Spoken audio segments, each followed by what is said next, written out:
Hello and welcome to episode 38 of Café Stillpoint. It will be an English episode, obviously. And at the beginning, I would like to say that you will see that neither I nor my guests in Italy are wearing masks today. We think in general it's a good idea, but here in the studio in Vienna, we are far away enough from each other to be safe.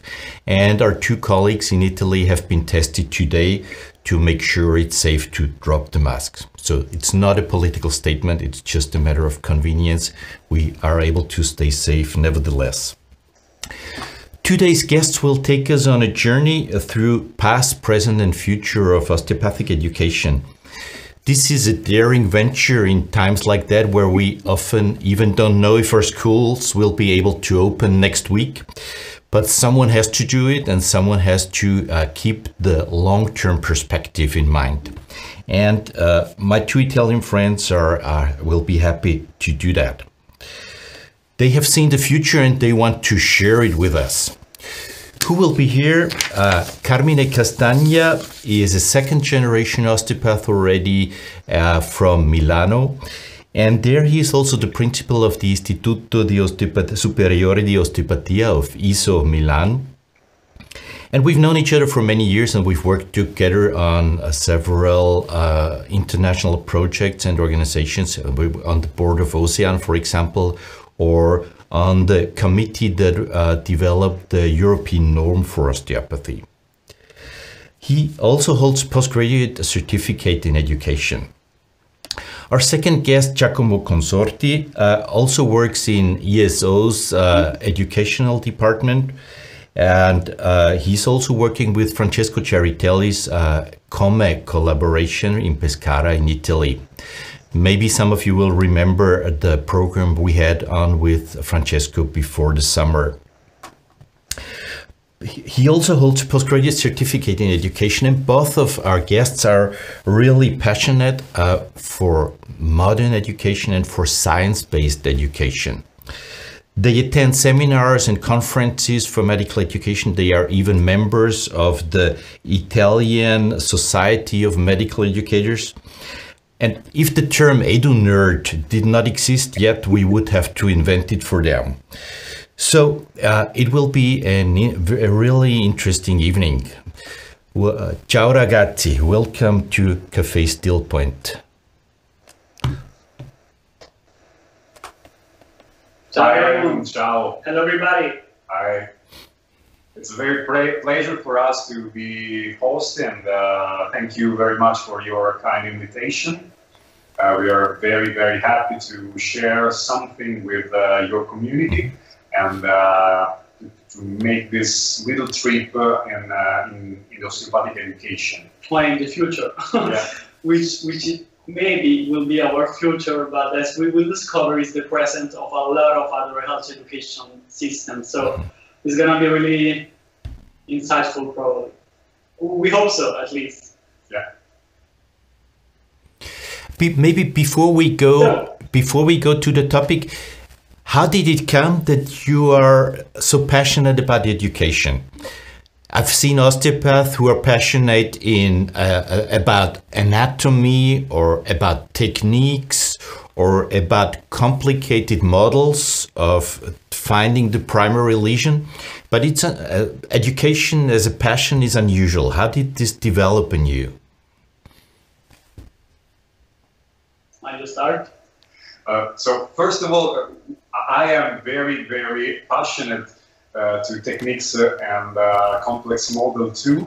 But from when I start to be a teacher at the ISO, an assistant at the ISO, I always had the question in my mind, who raised the question, I am really able to teach what I'm able to do. And then I started to study about the techniques that are also inside the education. That brings me in this long trip where I discovered there is a huge amount of very interesting knowledge, skills and competencies in education who can really help my students to really fall in love with our wonderful profession, which is osteopathy. Then I've started to search for path for courses that can help me to become a better teacher for my students. And then the pathology, the real pathology, that is a very huge pathology of medical education or osteopathic education. We can see we can do something also in osteopathy on that. And this raising, still raising in my heart. So my passion for education, it started when I was a student actually. I was a fourth-year student. At the time, the curriculum was 6 years in the institution where I get my education in osteopathy. You know, I was a very troublesome student. Everybody of us as educator know that student that always raising issues in the classroom, that always ask too much questions, that always, you know, please stop. So when I was a first-year student, I was kind of, I'm not gonna say unsatisfied, but I was kind of, is it really all here? Is it really the only way to get an education in something? So I started looking around, and I found the Italian Society of Medical Education, the CIPEM.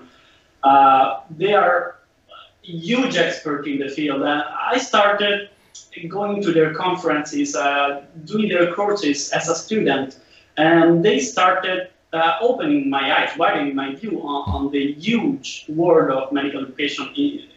Disclaimer, medical is not, medical is healthcare, but the common term is medical education. So let's talk about healthcare when I say medical education. So everybody, including osteopaths, of course.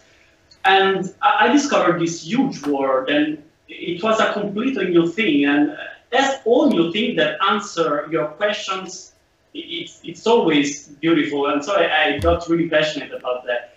And I discovered we had a lot of new possibilities, new paths to follow on that road. I was lucky enough that my institution, as soon as I graduated, I got my diploma, really didn't graduate. As soon as I got my diploma, they asked me to stay there to be part of the faculty. So I could start putting in practice all that kind of knowledge around medical education. And then build on, and well, it became a passion. So we found, personally, I found in Ocean another huge ally in that mission of improving education for the osteopathic curriculums around Europe. And of course, in Raymond, a huge expert in the field. So we got really on the same page very quickly. I'm not, but thank you for the friendly words.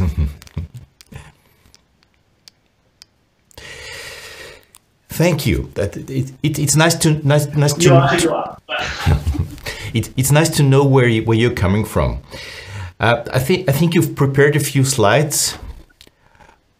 Should we get started with those? Yeah. Mm-hmm. Of course, it's already in place. Here we are. So. Just if you would like to participate in an active way, we will try to keep it as discursive and active as possible. We are not here really doing lectures when we speak about active learning, because it doesn't make sense at all. But so if you want to do it, do this kind of encounter today in an active way, please take your phone or your computer. We might ask to do some tasks. Not really a lot. We don't want to overload you at the end of the day. Everybody is tired probably. We're gonna just keep it light. So, what we would like to do today, we would like to start from the past, from where it all started. It was really interesting for us to saw what we saw and what we are going to see. Yeah, what you're going to see in a few seconds. So, starting from the past. Understanding where we are now and what possibilities there are for the future. We would like to discuss actually about that. We are no, the center of truth. We have no truth. We have just some stuff we would like to share and discuss with you. which would probably make it a bit more interesting that rather than us talking, and blah blahing all the time. Raymond, if you can start a brief video, so we can discuss about that video on the past of osteopathic education. Mm-hmm. Here we go. Here. Yeah. So it all started and the ASO. We can see a laboratory here. Chemical laboratory. A chemical laboratory. Not really what we do right now, at least in the osteopathic curriculum. I mean, at least in most of osteopathic curriculum I am aware of.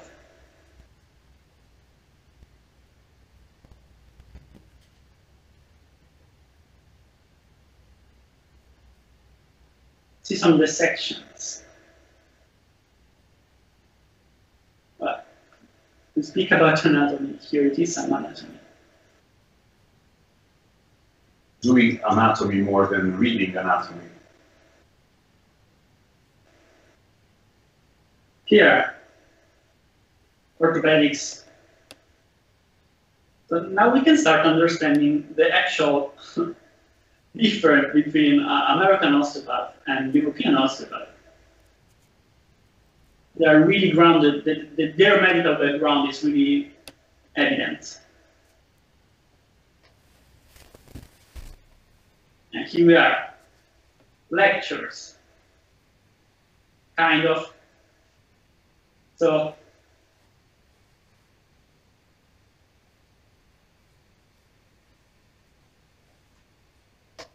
probably some of you already have had the chances to take a look at this pretty famous video, but if you haven't, it's a very interesting spot on what osteopaths were doing at the really beginning of the osteopathic teaching and learning. okay, so we can come back in the studio. Thank you, Raymond, for the video. You're welcome. So, what would you like to ask you right now is, first of all, I'm sorry, you can scan this QR code or you can take your device and go to www.menti.com and use the code 8268801. It will bring you to this question. So, after we watched this brief video, write the first 3 things that come to your mind while watching the video. Use a single word. It's going to come out a word cloud. So we won't just wait kind of... Minute. Yeah, a minute. Mm-hmm.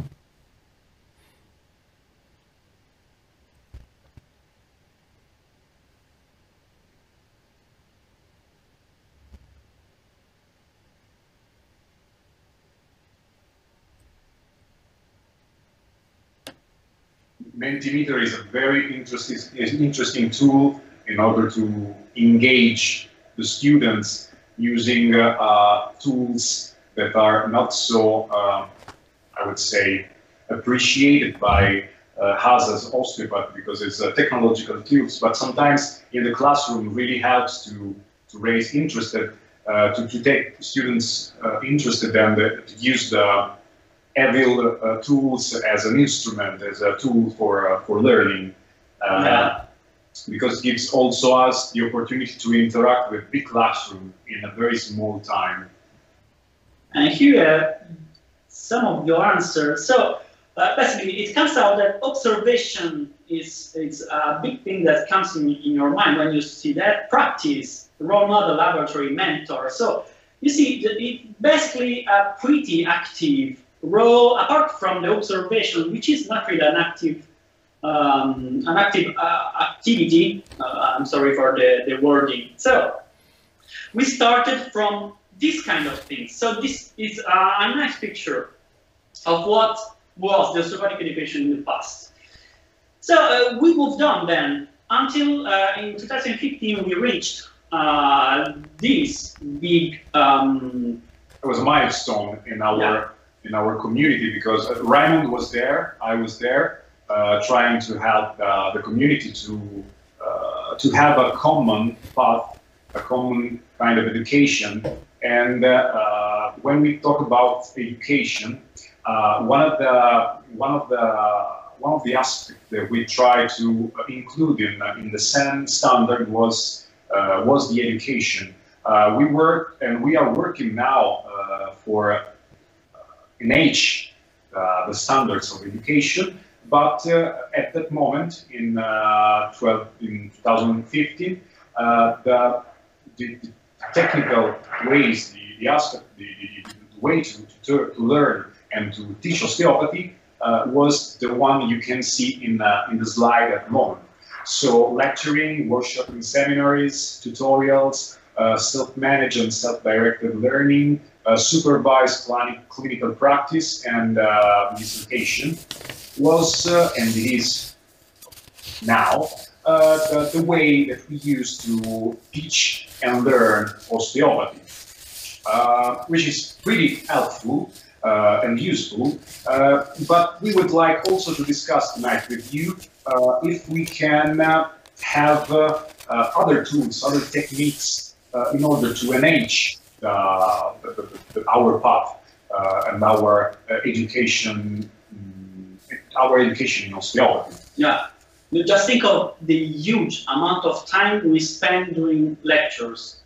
I mean, I'm a bit harsh about lectures, but actually there's a really fun book which I advise to everybody, every one of you, which is called 20 Terrible Reasons for Lecturing. It's kind of fun. It's basically to explain that the neurophysiological basis of teaching, of knowledge transfer is absent. So what we pretend to do during lecture of transferring knowledge is not really physiologically grounded. It is not really neurophysiologically grounded. There are a lot of other stuff we can do, which, of course, actually in osteopathy we are already doing a lot of other stuff. We have a lot of practice classroom. We have a lot of clinical apprenticeship. So we are halfway really doing great. There's room for improvement. Of course, there's always room for improvement. Again, just think of the amount of hours we spend doing lectures and the amount of hours students spend sitting down and listening. So the question was, how can we use those kind of hours in a more productive way? So we're going to propose you something now, which might answer that question. So let's look on the future, on a possible future actually, not really pretending it's going to happen, or not even pretending it's the right path in absolute way, but let's take a look at it. So if we had to think about our practice today, we might think that the classes, the curriculum is basically a great curriculum where when the teachers are expert, when there are a lot of practice classrooms where students are doing stuff and they are doing something together to build knowledge rather than being filled like, like a cup. It doesn't really work. So knowledge is created, and when it happens in a social environment, it's co-created, which is the very best thing possible. So how can we put this in practice?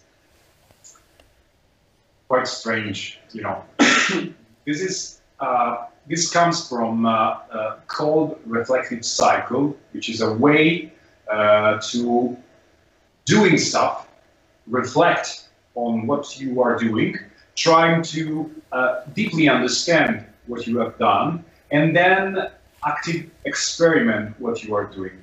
As Ryan told you, I am a second-generation osteopath. My father is an almost 40 years experienced osteopath, and I have to say, one of the best places where I've learned osteopathy was in my father's practice, because I was sharing with him his experience, and it was working. So I can observe, I can work with him, I can ask questions, and we can all together work on the patient. and reflecting on all the action, reflect on the stuff that was happening in the studio of my father was very, very helpful. And after I discovered that my father, without a real education on medical education, or healthcare education, was doing something on that. So today we discover something that was done in a naive way by our ancestor, by the expertise in osteopathy, but could be structured in a proper way in order to give our students the opportunity to really enhance their learning abilities. What do you think? I completely agree. Actually, before we move forward, let's take a look to another video. Let's say we said, okay, there are other ways, right? Yeah. Anyone else is already doing it? Yes. Yes. We will take a look on what they do at Maastricht University. They completely destructured the course, and they remade the entire course using a technique which is called PBL, which is problem-based learning, and they never do lectures. Like never. Yeah, I'm talking about the medical curriculum actually. So something quite assimilable to what we do. And Raymond, can you just take a fast look to what they are doing to understand there are other ways to look out of the box? Mm-hmm.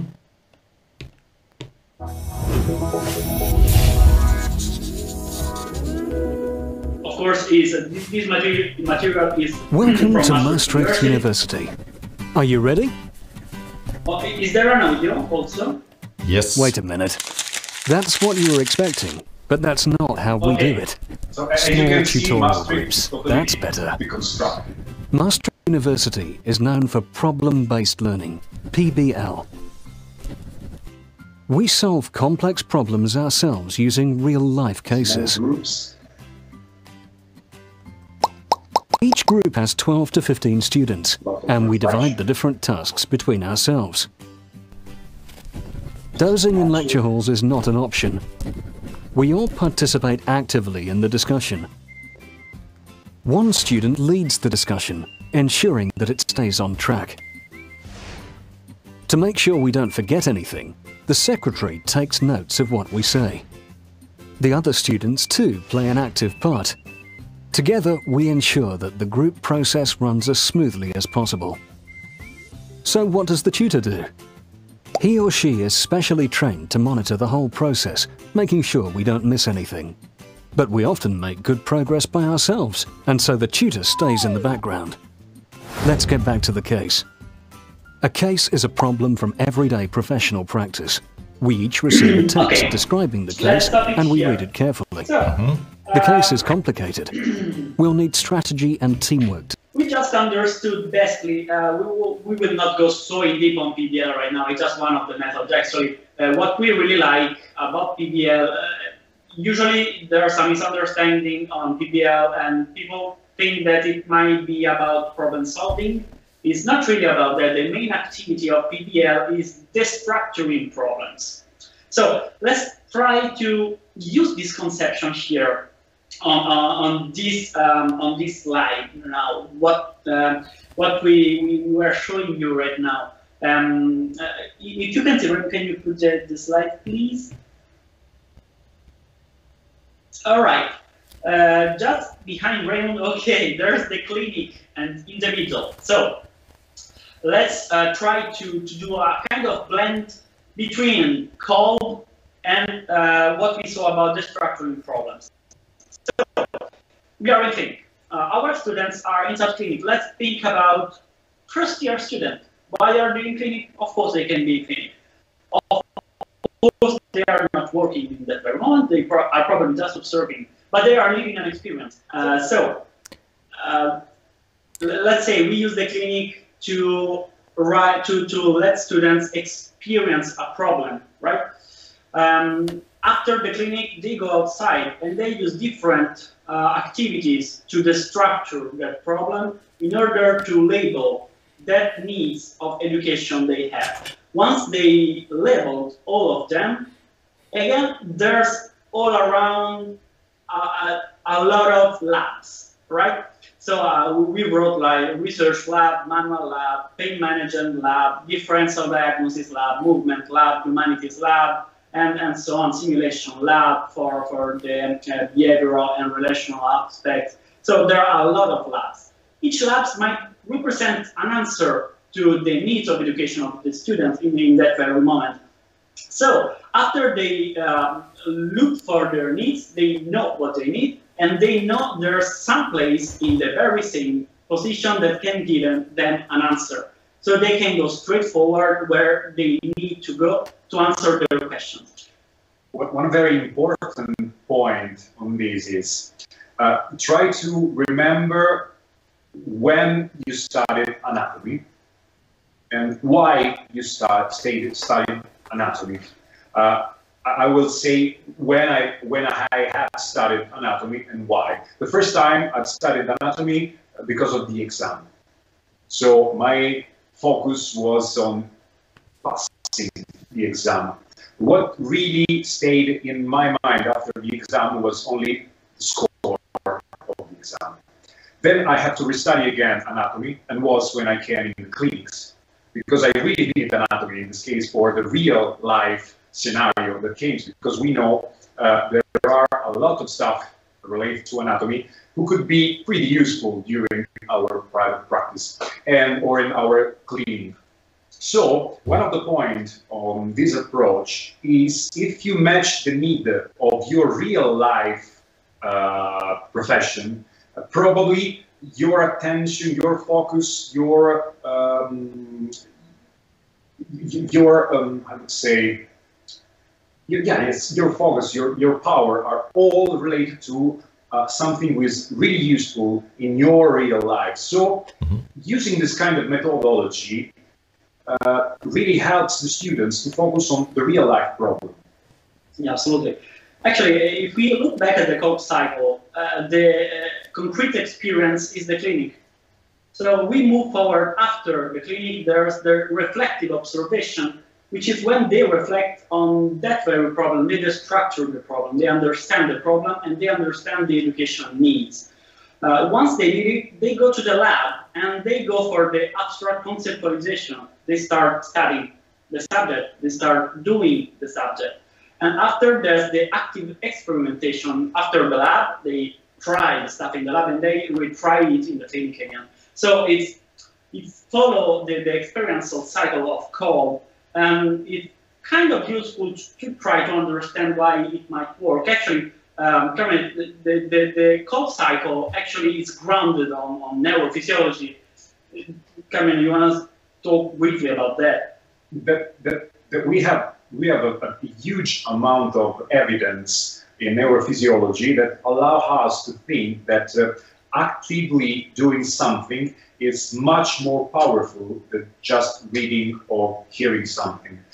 First of all, because we have an activation of more cerebral area, like the sensitive area, which is related mostly with the observation, with the palpation, with all the stuff that comes from the outside in the inside. Then we have part in the cortex which allow us to interconnect all this sensory input that comes, and then we have the motor cortex.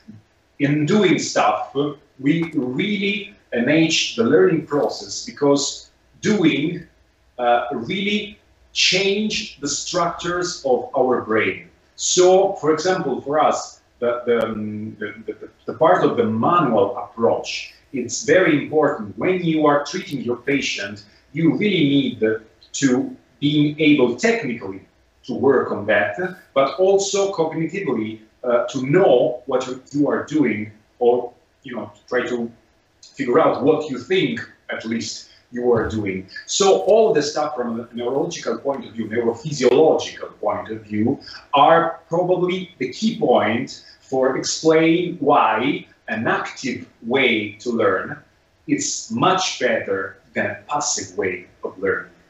Yeah, actually, a question that it might rise is, all right, but so how about the teachers? What's their role? I mean, students do all by themselves. So what do they do? So actually, if you Raymond can maybe give a snapshot of the image, then you can put it away so we can speak on this once everybody saw the picture here. So basically, we all have our teacher. We would like to have a teacher which is able to do all of these things, right? When we really start educating ourselves in medical education, we might reach this, of course. But actually, on the right side of the pictures, we said something that they are developing in Utrecht University. So they say, all right, not all the teachers must be perfect. It is not a thing. I mean, it would be wonderful, but all right, you know, reality is there to wake up us, to wake up us. So actually, they developed this system of indicators. You know, you have your score of how proficient you are as coach, as a facilitator, as an expert in your subject, or as a standard setter or evaluator, or in clinical field, for example, for physicians or for a healthcare professional like us, actually. So you have this score, and your faculty must represent all of these scores in order to be the most adaptable possible for every needs of the students. And they are already doing it in Utrecht University, and I think it's brilliant because, of course, we have to continuously develop our faculty. We have to continually develop ourselves as educators, but we need to be real as well.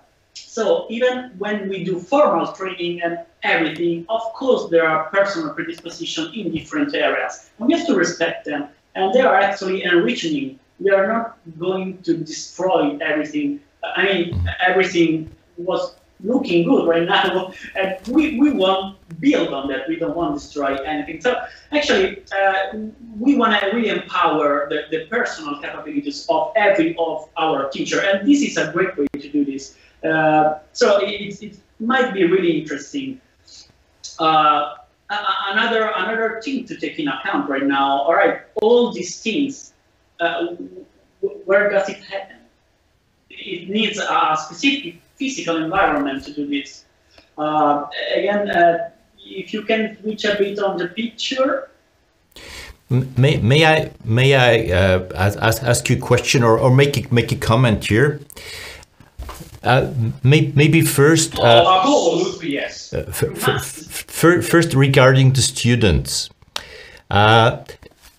What you present as a way of a student-driven learning sounds great, and it works well for some students.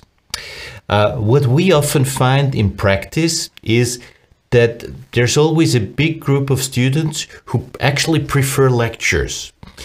Group work and self-directed study often is not very popular when we suggest it in teaching.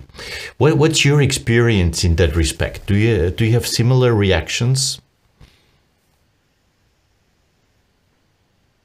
Yeah, actually, we have mixed experience on that. Actually, so we have to take into account one thing, which is reality as well. Again, our students, most of them comes out from elementary school in which they were sitting all the time listening to teachers, and medium school, secondary school, and also the high school. It's pretty much all you sit, they talk, you listen, you write, you reread, and you repeat. So this cycle is, intrinsic in their idea of education, and it's really tough to change this. So what we noticed actually is that if on the very first day of education you start using active methods and you say, all right guys, here it works like this because it works better, and you provide evidence that it might work better, and it's actually more fun, which is not, not important thing. It's a very important thing. So what we notice is that when you try to apply active methods after you already did a lot of lectures in the first year, so let's say you start using it in the third or fourth year, it gets a lot of,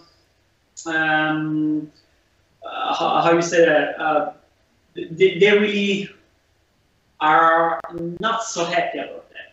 Mm-hmm. I think there is a crucial point, Ryan, that active learning cannot be improvised, cannot be just done without a very good organization, planification. So it may become a failure if it is not really well prepared. We experienced a lot of failure when we tried the active learning without a very well structured preparation. I have seen the difference in the year from the starting point when I have tried experiment to do some active education. Then when I became proficient, I would say more able to do it, it completely changed the effect on the students. Because the most of the time we think that active learning from students is giving the ball to the students and say, come on, play. But you have to give rules, you have to make the good team working together, you have to have a good trainer, you have to have a good coach, and then you can really say you are doing active learning. Active learning is a huge work for the teacher.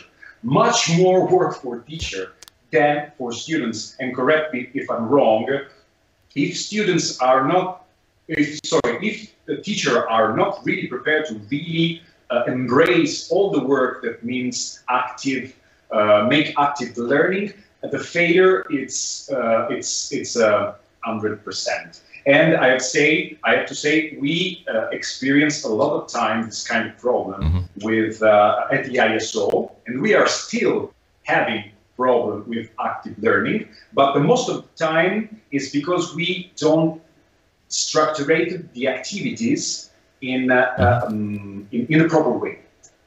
So another thing we are noticing is the opposite problem. Actually, Raymond, right now, let's say on the first years we are really doing good from our standpoint on active learning. We are pretty much on that, and students actually are starting complaining when they receive lectures. so we are experiencing the counter side of the coin here. This is also one thing to take in account. Your faculty needs to be ready for the switch. And the faculty must work together to make the switch, because otherwise problem will rise. As I said before, actually in Maastricht, the entire curriculum is in PBL. If I recall correctly, they have 11 problems per semester for the 4 years of the curriculum. So they have all the education in that way. Now, I'm not saying that we have to aim to that. It's probably, I mean, right now a bit too much for us, but we have to actually be aware of the fact that the imprinting you give to the students, it works both directions. If you give an initial imprinting on the first year of lectures, they start pretending lectures. If you give an initial imprinting in active learning, they like it, and they will start looking for that in the following year. And this kind of project we are presenting is very, I mean, the student is really free to build his or her own path of education. Each individual student here, it's very free. And that actually means that the individuality of each student is preserved. And if someone prefers lecturing more, the materials of the course include pre-recorded lectures, maybe. So if they prefer listen to someone talking about subject, they have it. They can do this. Otherwise, they are really free to go to search on PubMed, or rather to look for the books in the electronic bookshelf of the institutions, or rather experienced staff, or rather do laboratories. So everybody is free to choose their own path. And That's, excuse of me, course, that's rules will be needed, otherwise.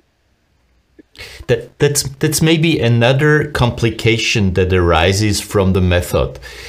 If you're saying everybody is free to choose their own path, those paths might lead to different results from one student to another. How do you reconcile this fact with a modern world where we create standards, where we define competencies of a professional in a very clear and precise way? Every student might reach his own way, but how do they all reach the standard that's now written down? And especially in Italy, it's very detailed and very well defined. When you got another crucial point on the view of education, which is a continuous assessment on the results of students. So it's very important to keep giving feedback to the students related to a very structured task that they have to get to. So in this path, the relation with the facilitator, the coach, the teacher, and the evaluator, which is one of the four square that you have seen in the picture before, is one of the fundamental stuff, because in the pedagogical alignment where you have learning outcomes and intended learning outcomes have to match the evaluation at the end. So it's fundamental that in this path the students reach a certain amount, a certain level of competencies, knowledge, and skills, and competencies that has to be set. So it's another thing very, very important is to structure it a path that could be assessed. Yeah, another important part of that framework is that talking about standards, it is not like if they feel they need just 2 hours in the entire curriculum of one lab, all right, they do just 2 hours and the rest I'm pretty much done with that. So let's say when you structure something like that, you have to collect a number of hours of different labs at the end of the day. So you just gonna take your schedule, you go around the schedule, you have to provide proof that you attended a specific number of hours of each lab at the end. So you can choose actually what to do first, what to do later, probably. That when you're gonna sum the entire thing, it will be the very same for everybody, which is really important. Otherwise, it's really difficult to set an outcome-based education, like a competency-based education curriculum, without a fixed, outcome measure. And if you're gonna have a fixed outcome measure, it means that to align constructively the teaching learning activities, sooner or later everybody must do those. So it's just a matter of they choose their path, but when you collect all the steps they get on that path, at the end, it's the same amount of steps for everyone. It's the very same with what we are doing with our patient. You have to be able to adapt the technique, the approach to the person, but at the end, you have to arrive to an outcome. The outcome could be the person is getting better. The person is not getting better, then they fail on an educational field. So you have to manage the way to understand if it's working for the student, if it's not working for the students. If it's not, you have to propose different solution. One of the solution is this is not the path for you. So it's very important to be really clear and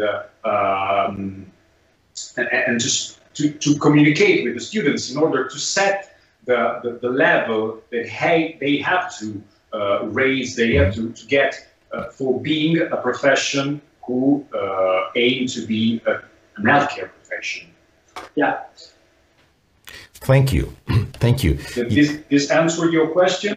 Mm-hmm. You were just about to continue to talk about the role of the lecturer.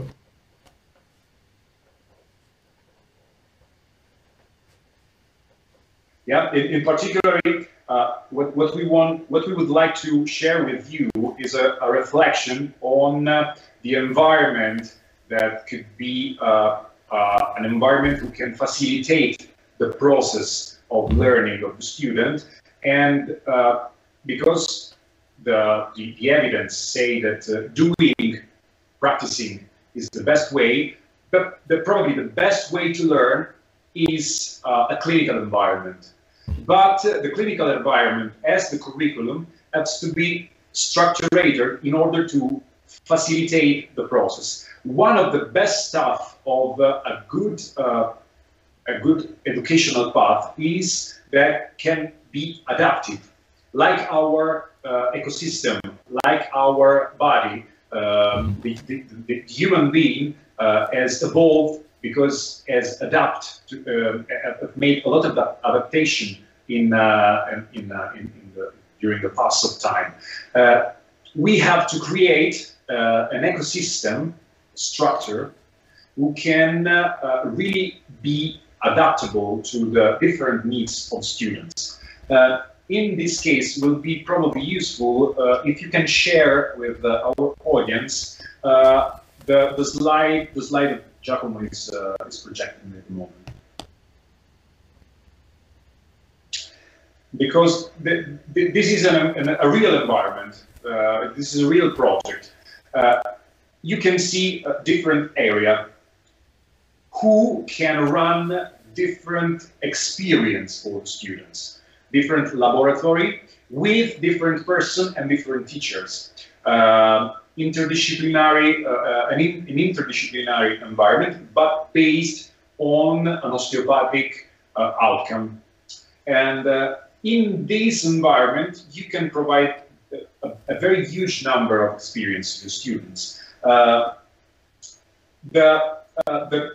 In the circle that you see before, we have a lot of different experience that students can do by laboratory. And here you can see a real environment where this laboratory, this experience can take place. And all the laboratory are set in a real scenario where you can experience the problem or the experience, sorry for the playing with experience, and then you can start to reflect on the real stuff you did before.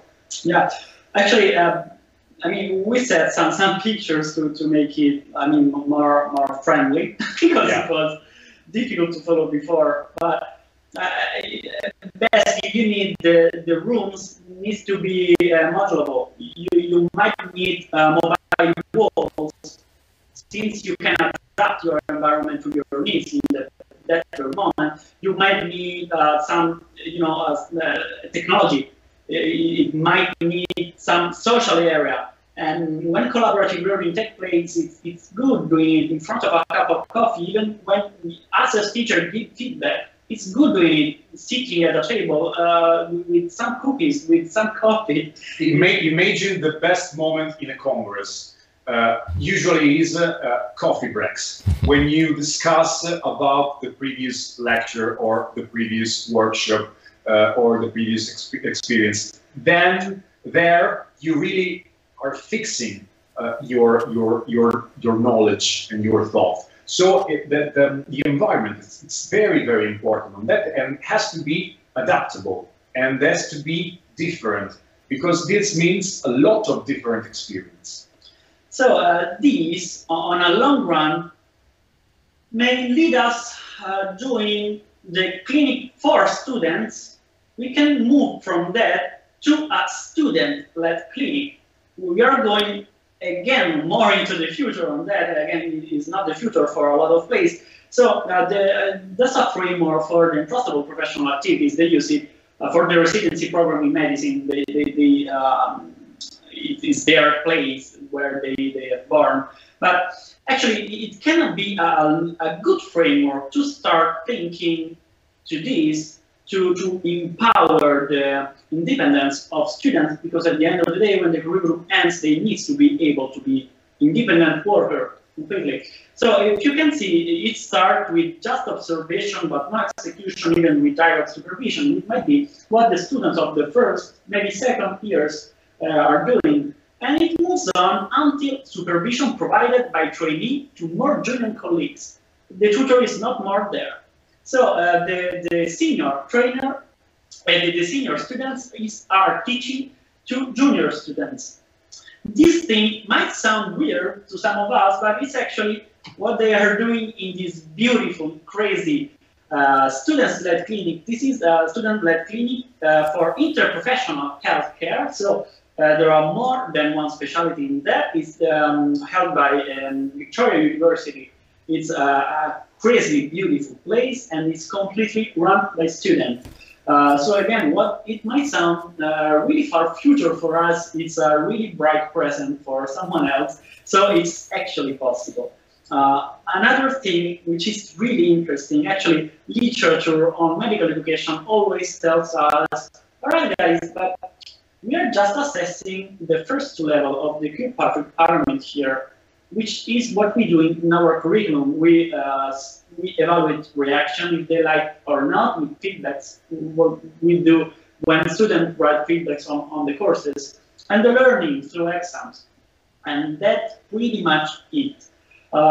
This kind of education, completely situated in a clinical environment, might actually help us to assess the other two levels, which in literature, they are really tough to achieve. So the behavior and the results here is talking about the results on the actual patients. You know, my father always told me the best people who can really judge you on how proficient you are in your profession are the patient.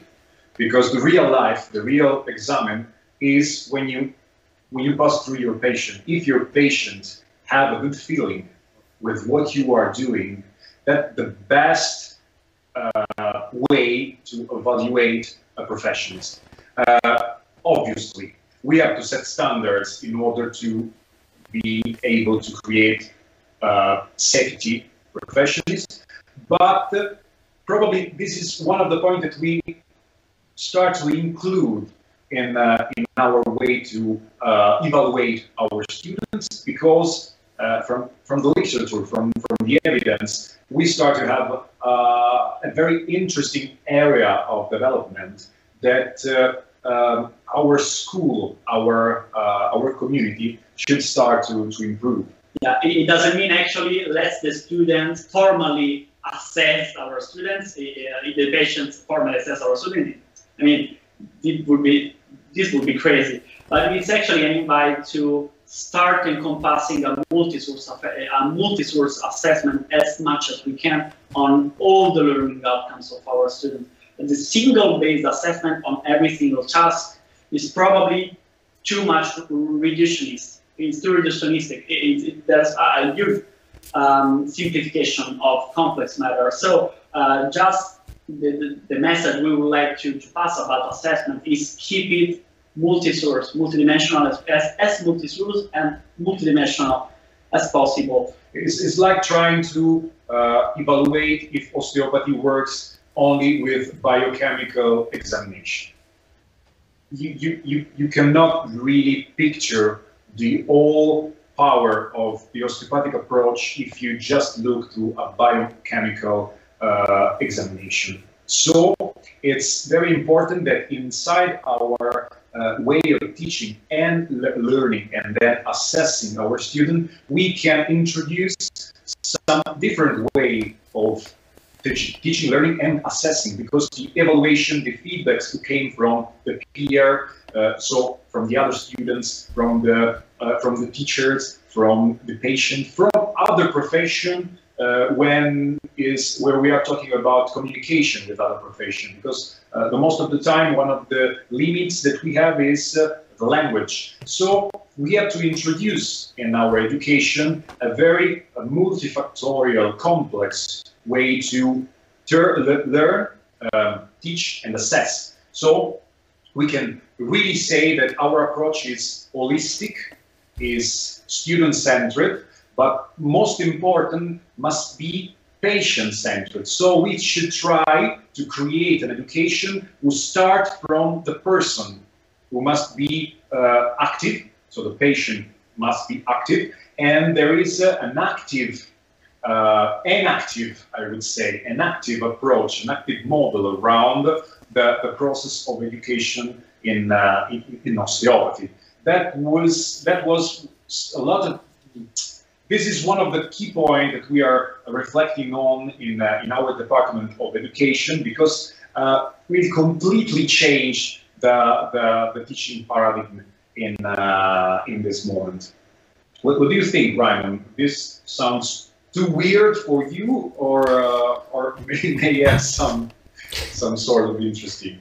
It sounds great. It sounds great, and I really admire how far in that direction you have evolved already at your school. But there is a lot of complications, and one complication from what I think is that such a type of teaching, such a type of school needs a lot more resources. One thing is physical resources. You showed these wonderful buildings with the nice multifunctional rooms, with flexibility in every dimension. And question is, do we have that? And we need more, probably more staff to work with small groups than we need for lectures. So while I agree with you that this makes our education a lot better and more interesting and more exciting, it also makes it more expensive, which is another potential problem for some schools. How do you manage to You always get the crucial point.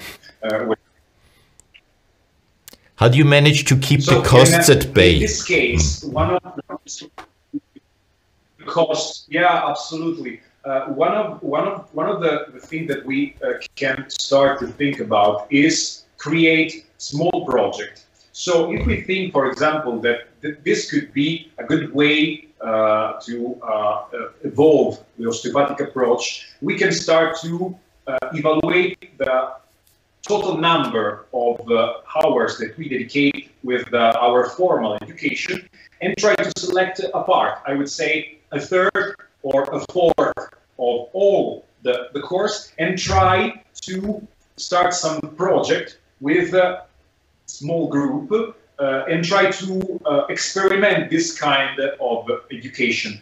See if we have different results, and then try to work together also with other institutions, try to work with a person who would be interested in finance some small project, and introduce at least a small part in our curriculum, which means, in my experience at the moment, that the first investment has to be done in a group of persons who really became proficient in project and manage this kind of experiment, we can call like this. With someone who can push the change. Yeah, yeah. Usually in all the communities in the osteopathic schools, you have a part of crazy people who can start the process of changing. The first point when you start is you have to be open to change. Because the most time, the real barrier, the wall that doesn't allow us to move on is preconception. This is the way I've done and it works for me, you know? I've always done it this way and it worked for me. this is going to kill all the opportunity for the evolution of any profession.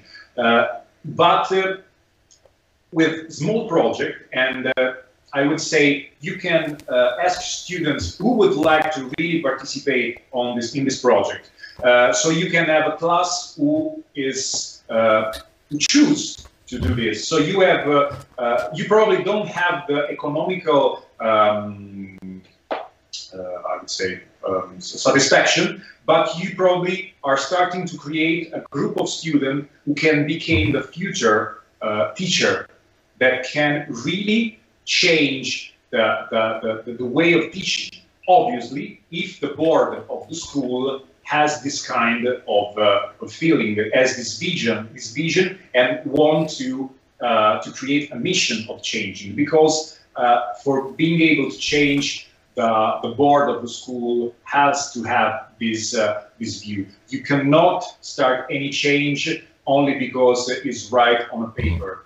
You have to feel that this is possible in your own practice, and this is very crucial. But from an economical point of view, for the budget, we are starting with a small project. We already started with a small project, and then when you see that it's working, you can start to take this part and create, the innovation lab. So we are building a project which is called Bottega, which works in this direction. And how do you select the project? This is also interesting. It's always there. Answer our students, ask them. They just do a formal needs assessment, which is it was what we did, and we discovered as first project we needed to start with a simulation lab. So we needed a simulation lab for the interpersonal skill, for the relational skills, because they are pretty doing good in clinic. They are really, they are really good manual skill. They are really good in differential diagnosis. They are skilled as clinicians. What they feel they are not really good in talking with patients, actually.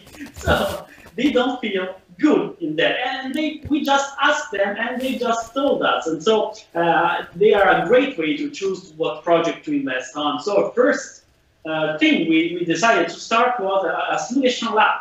And so we are actually building a simulation lab with a recording room, all the stuff, a theater, what is needed to provide a good simulation lab.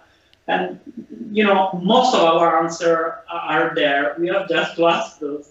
One of the I will make short because I don't want to take too much time. But there are two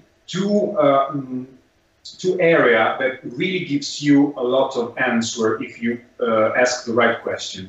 Expert, people who spend a lot of time in clinics doing osteopathy, and students. If you can get the essential spot from these two groups, you will have a lot of answer.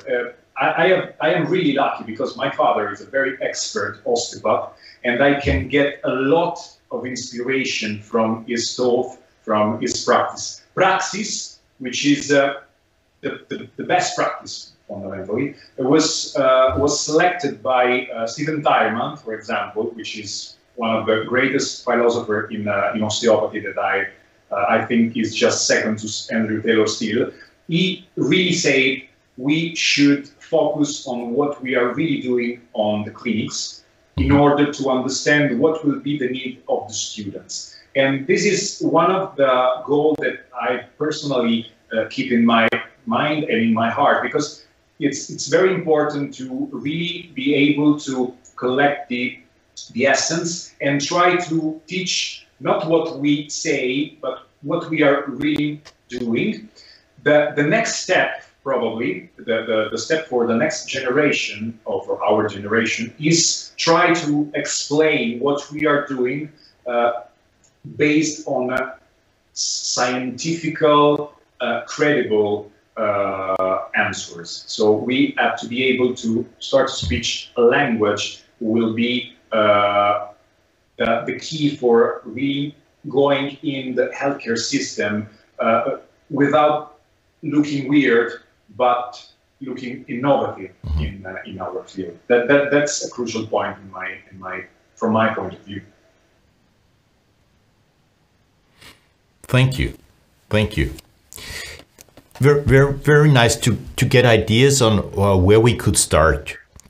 The vision of the future looks great, but it looks a bit intimidating, and to talk about first steps might really be helpful for many of our colleagues.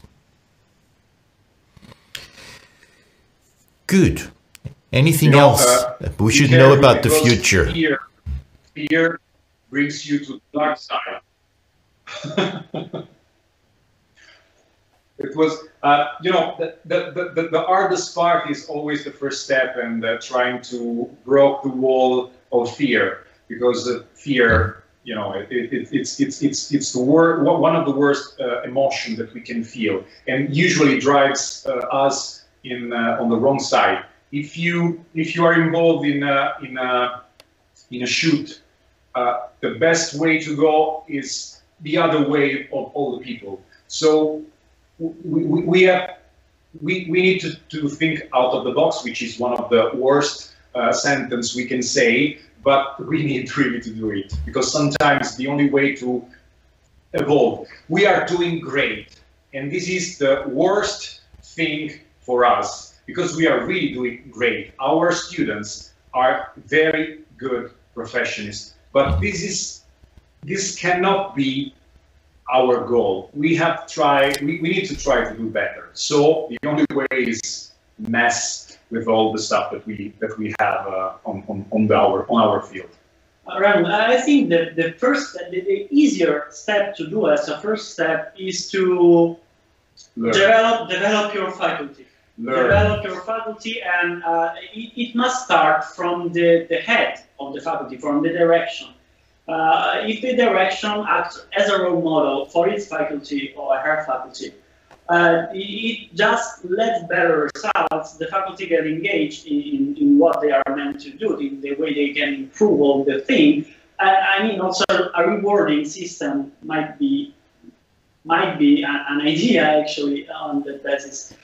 Sharing the vision with the faculty. We are going there. To go there, we need to be proficient in that and that. So we gotta go to study, guys. We gotta go to get some expertise. We gotta go to get some formal training in education. I think the very first step is going all together on board in being proficient in education. We spend so many times being proficient osteopaths, but we really didn't spend that much time to be proficient as teachers. So, I mean, they're two different works. They need both education. I think the very first step is getting proficient in the education, in actual medical education. It's like body-mind. You have to have both in order to have a spirit that can really go through the problem. And it's fundamental. Learning is never stop learning. It's fundamental. And as Giacomo said, we as board, as principal, director, or senior teacher, we shall be role model. I will not ask something to the teacher work in the school who I didn't have done. The first starting in a formal education in education was me with Matteo and Andrea, as you probably know, and Giacomo was on the same path in another place. But in order to ask others to do stuff, you have to be the one who do it, because the role model is one of the best example, is one of the best way to teach, and is one of the best way to learn. So that's another crucial point, I would say. So first step, find someone proficient in medical education and let them develop your faculty. Let them develop a small group of your faculty in order to create an education department and let the education department do the rest. for your faculty. So this is the best advice I can think about in as a first step. Let the education department talk with students and try to figure out what's the best for your school. Because another thing is our culture are different, so we have to match something who works for the groups of the group of students in our school. And culture is also something that you have to take in consideration. So there is not one model for everybody, but you have to develop, to co-create your model, because it's in the other way, it's not going to work. If we are going to give our structure to other schools, they are going probably to fail, because it couldn't work with other communities. The model could be good, but the strategy inside must be adapted, as works with patients. It's the very same things. Thank you very much. I think this is a nice topic to wrap it up for tonight. I could think of about 10 or 20 more questions to go on with you, and maybe we'll be able to do a second round in the future. This would be really great. For tonight, I'd like to thank you a lot for your visions of the future, and also for telling us what part of the visions you already have realized. This is really encouraging, and it's a model for many other schools who are still run in a more old school fashion. So, thank you guys. Keep on digging. The force is strong in you. I'm looking forward to for hosting us. What we will hear from you in the future. Thank you very much, Raymond, for hosting us. It's always a great pleasure. Thank you so much, Ramon. Really. And thank you to everybody will I've seen and will see this discussion between us. Thank you very much. I'll give us feedback. Ciao. Arrivederci. Arrivederci. Thank you to everyone who stayed with us despite of all the technical problems. I think it was a great discussion, and what we will probably do in the next couple of days is we will edit the video, and we will try to combine the discussion and the audio with the slides that we did not see and that we missed out on in post-production. So if you come back peeping into this video next week, you might find a nicer version where we cut out all the problems and where we cut in all the nice slides. For Café Stillpoint, this was probably the last episode for this year. We don't have anything lined up. There is plans for January, and I hope to see you again. Good night, goodbye, and stay healthy and take care.